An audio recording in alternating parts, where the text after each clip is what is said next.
When schools shut down abruptly in March in response to the COVID pandemic, the central question was, how will students keep learning? Teachers had to quickly move their classrooms to the virtual space and retool lessons for digital instruction. The transition posed big challenges, but also made room for creativity. We talked to North County San Diego teachers to highlight innovative approaches to learning in the time of pandemic.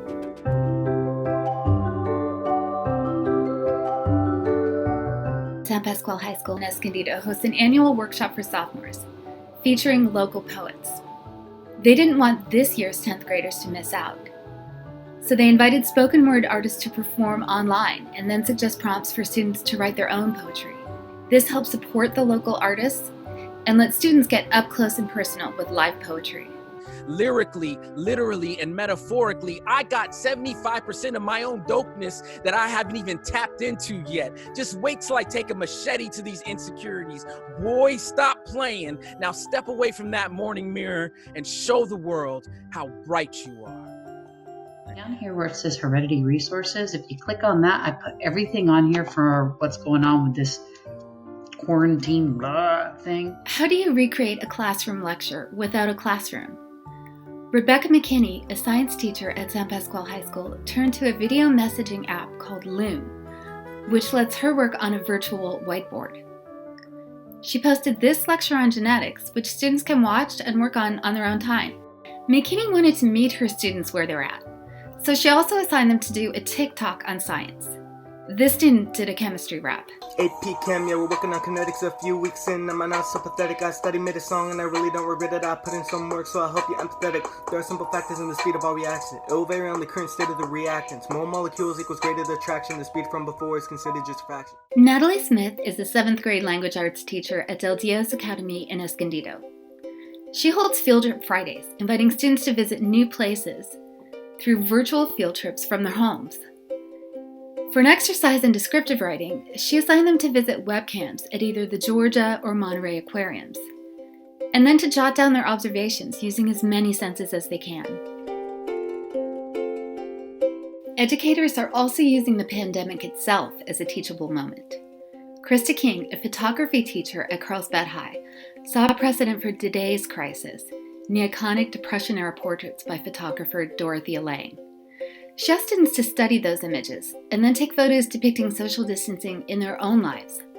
Students showed their families in masks, on porches, and behind windows, showing the stark black and white reality of isolation.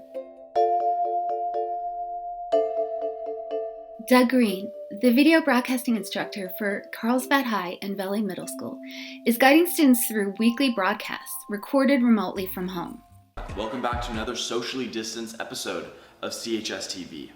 Amid the closure, students have even taught themselves cutting-edge new broadcast techniques. Here, 8th grader Tay Hamburger hosts a segment on social distancing on his home TV. He's using magic camera technology to swipe through the images at a touch. And every day on a sunny day, you'd see people going in and out, having a good donut with their friends, maybe heading down to the beach after, but sadly, it's empty. Of course, even the best remote content won't do much good if students don't log on. Zach Carpenter of Del Dios Academy tried to motivate his students by illustrating the dilemma that so many quarantines face, stuck at home and sedentary.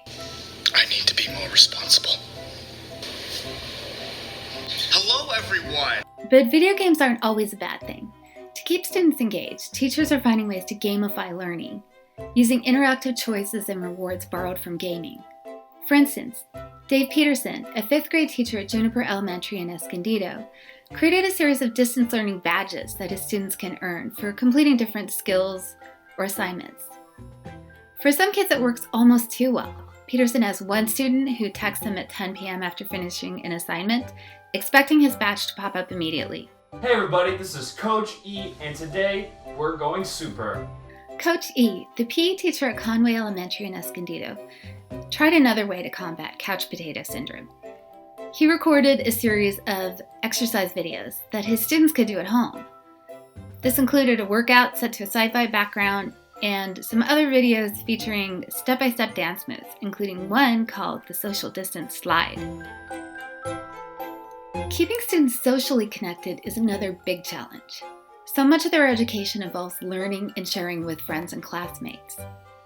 Vista Virtual Voices is a new online choir in Vista Unified. They tried this exercise in singing together at a distance. It's the very best fiddle in the country. Teachers are eager to see their students in person again, but they say that distance learning platforms are adding tools that they'll keep using for years to come, and giving some students flexibility to learn at their own pace. Reporting for the San Diego Union-Tribune, I'm Deborah Brennan.